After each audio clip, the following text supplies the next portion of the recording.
எம்பெருமானே, இதென்ன மீண்டும் மீண்டும் அபத்தம்? எந்த சண்டாளன் என்று தெரியவில்லையே. ஐயோ ஆண்டவா, அவன் தவறு செய்து என் மீதல்லவா பாவத்தை சுமத்துகிறான்.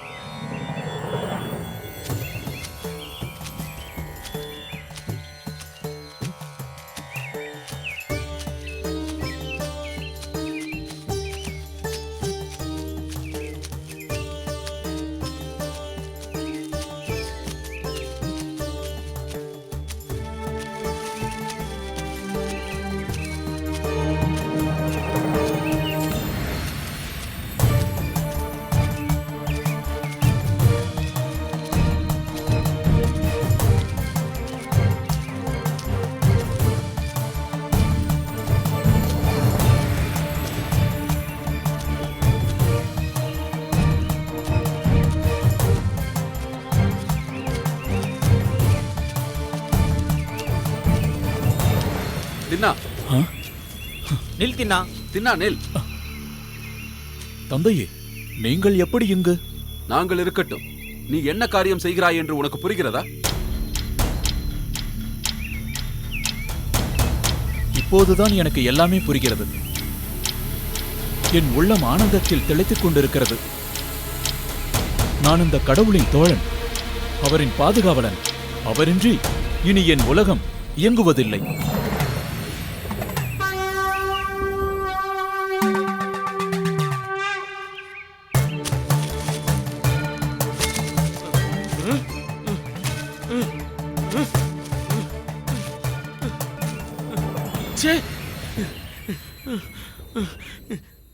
இதையெல்லாம் என் கையில் தொட வைத்த அந்த பாவிக்கு இந்த லோகத்தில் உள்ள பாவங்கள் யாவும் வந்து சேரும். அவனுக்கு மோட்சம் கிட்டாமல் அலைந்து கொண்டுதான் இருப்பான்.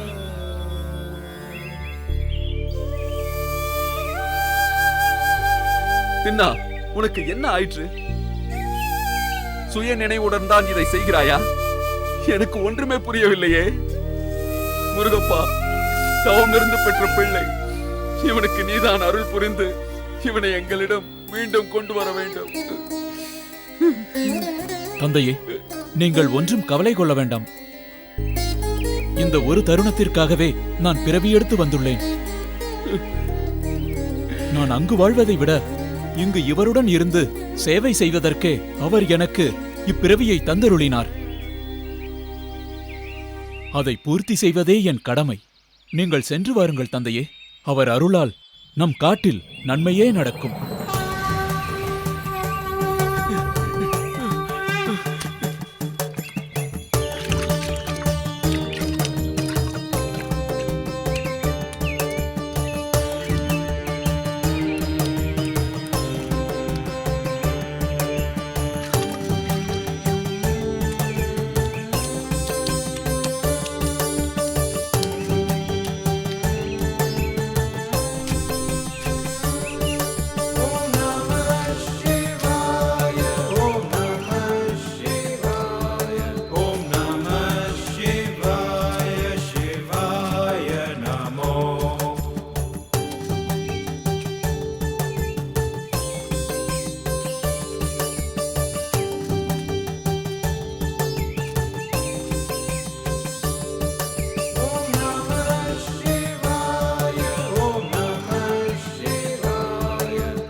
தின்னா, உன் தாய், தந்தை, நண்பர்கள், உறவினர்கள், உன்னையே நம்பியிருக்கும் நமது மக்கள், இவர்கள் அனைவரையும் விட்டு இங்கு இருக்க போகின்றாயா?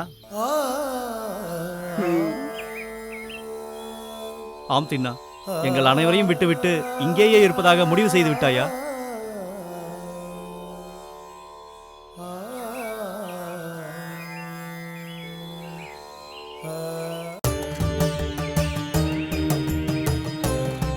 ஓம் நம சிவாய், ஓம் நம சிவாய், ஓம் நம சிவாய்.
காடா, இது என் முடிவில்லை. அவர் எழுதிய விதி அப்படி. நான் அவருடன் இருந்து அவருக்கு சேவை செய்ய வேண்டும். இது அவர் கட்டளை. தின்னா, உனது தாயை நினைத்துப்பார். சிறு வயது முதல் உன்னை பிரிந்து சென்றால் அவள் பட்ட துயரம் என்னவென்று கூற முடியாது. சரியாக உண்ண மாட்டாள், உறங்க மாட்டாள். மேலும் இந்த செய்தியை கேட்டறிந்தால் அவளின் மனம் வேதனையில் துடித்து போய்விடும். அப்பா, தந்தையே, எனக்கும் அப்படித்தான். உங்களை பிரிந்து என்னால் கூட இருக்க முடியாது. ஆனால் இது காலத்தின் கட்டாயம். தாங்கள் கவலை கொள்ளாமல் சென்று வாருங்கள். உங்களுக்கு என்னை விட உங்களை நம்பி வாழும் காட்டின் மக்கள்தான் முக்கியம். இறைவன் நிச்சயமாக தங்களுக்கு அருள் புரிவார்.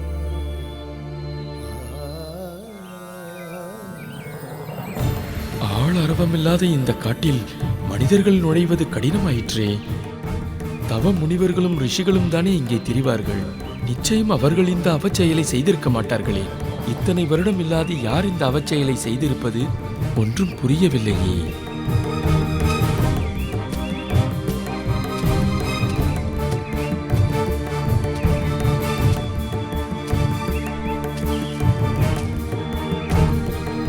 தின்னா, இதுதான் உன் முடிவா?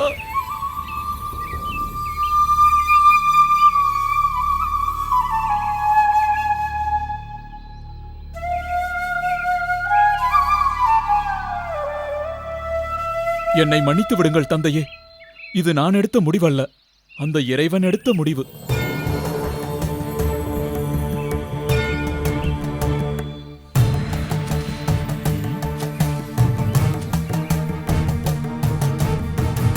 இக்காட்டிற்குள் எம்பெருமானுக்கு களங்கம் விளைவிக்கும் நோக்கத்துடன் சுற்றித் திரிபவன் யாரென்று புலப்படவில்லையே. மானோடனா? அரக்கர்களின் செயலா? இல்லை துர்தேவதைகளின் வேலையா? ஒன்றும் புரியவில்லையே. சற்று பொறுத்திருந்து பார்த்து அக்கயவனை அடையாளம் கண்டு என் வாயால் அவனை இந்த உலகில் உள்ள மொத்த பாவங்களும் கிடைக்கும்படி சபித்துச் சென்றால்தான் என் மனம் அமைதி அடையும்.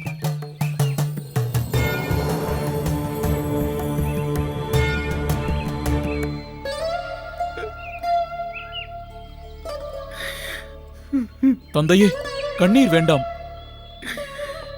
தின்னா, உன் தந்தையின் கண்ணீருக்கு நீ கூறும் பதில் இதுதானா? நானரே, தங்களுக்கு தெரியாதது ஒன்றுமில்லை. விதியினை வெல்ல முடியாது. நான் உங்களுக்கு இதை சொல்ல வேண்டிய அவசியமில்லை.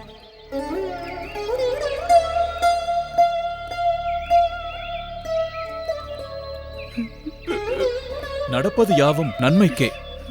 சரி, நேரமாகிக் கொண்டே போகிறது. நான் சென்று அவருக்கு உணவு சமைத்துக் கொடுக்க வேண்டும்.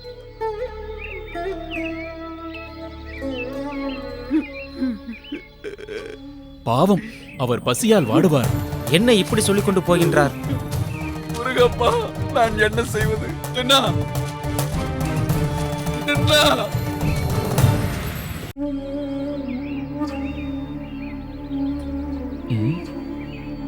இக்காரிருள் காட்டிற்குள் எம்மிடம் தேடி யார் வந்திருப்பார்?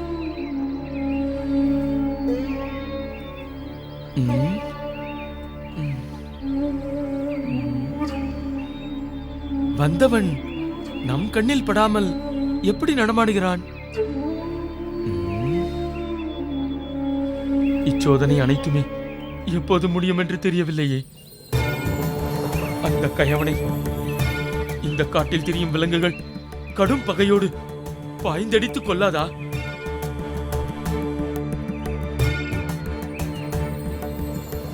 அன்பின் உருவாயிருக்கும் சிவனே, இந்த உலகின் கோபங்களை எல்லாம் திரட்டி குவித்த நெற்றிக்கண் உடையவன் என்பதை மறந்து அலைபவனுக்கு பாடம் புகட்டும் ஐயா.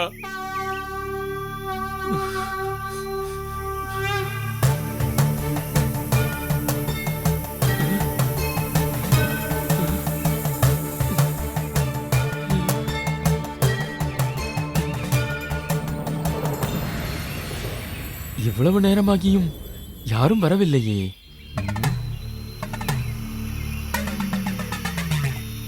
சரி, இன்று நாம் செல்வோம். நாளை வந்து என்ன நடக்கிறது என்று பார்ப்போம்.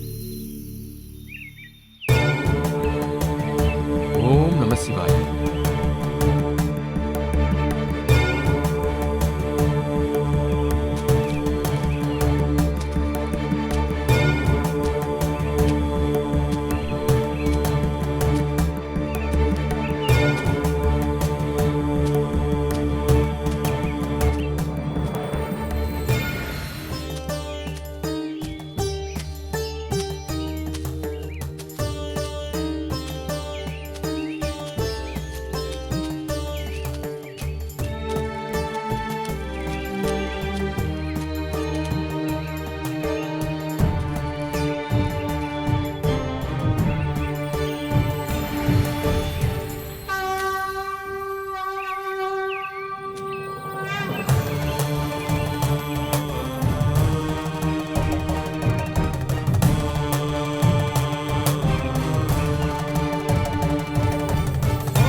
தின்னா, என்ன செய்து கொண்டிருக்கிறாய்? என்ன செய்கிறாய் என்று தெரிந்துதான் செய்கிறாயா? குடும்பித்தேவர் சிலைக்கு இப்படி மாமிசத்தை படைக்கிறாயே, இதெல்லாம் சரிதானா தின்னா? நான் கேட்டதற்கு தான் நீ எந்த பதிலும் கூறவில்லையே. இப்பொழுது உன் தந்தை கேட்கிறார், அவருக்கு பதில் கூறு. நீ வரவில்லை என்ற கவலை ஒரு புறம் இருந்தாலும் இறைப்பற்றை இல்லாதிருந்தவன் இப்பொழுது இறைவன் மீது பற்று கொண்டதை எண்ணி மகிழ்ந்தேன். ஆனால் இப்பொழுது உன் இறைப்பற்று ஒழுக்கமின்மையாக அல்லவா இருக்கிறது? சிவன் சைவ கடவுள் ஆயிற்றே, அவருக்கு மாமிசத்தை படைக்கலாமா?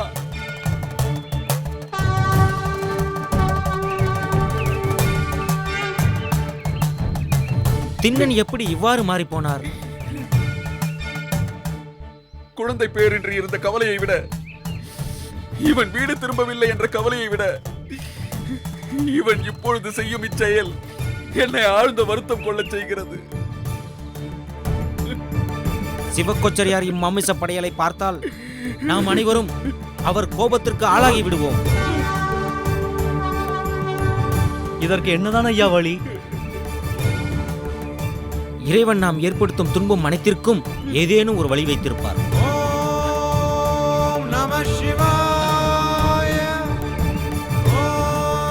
இவன் இப்பொழுது இறைநிலையில் இருக்கிறான். நாம் பேசுவது இவன் மதிக்கு புறப்படாது. இறைநிலையில் இருப்பவர்கள் இவனுடன் பேசினால்தான் இவன் பதிலளிப்பான். அப்படி ஒருவரை நாம் எங்கு சென்று தேடுவது?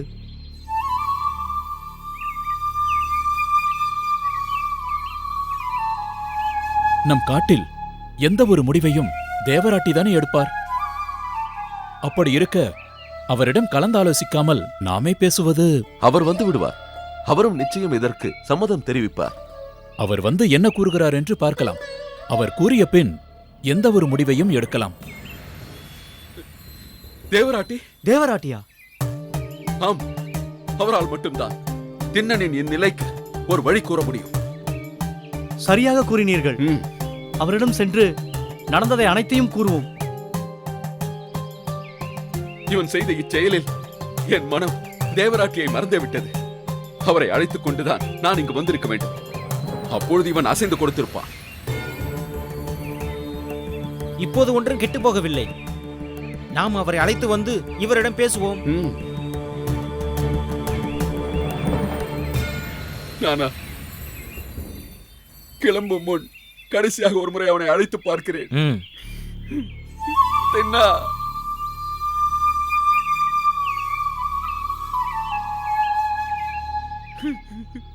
தின்னா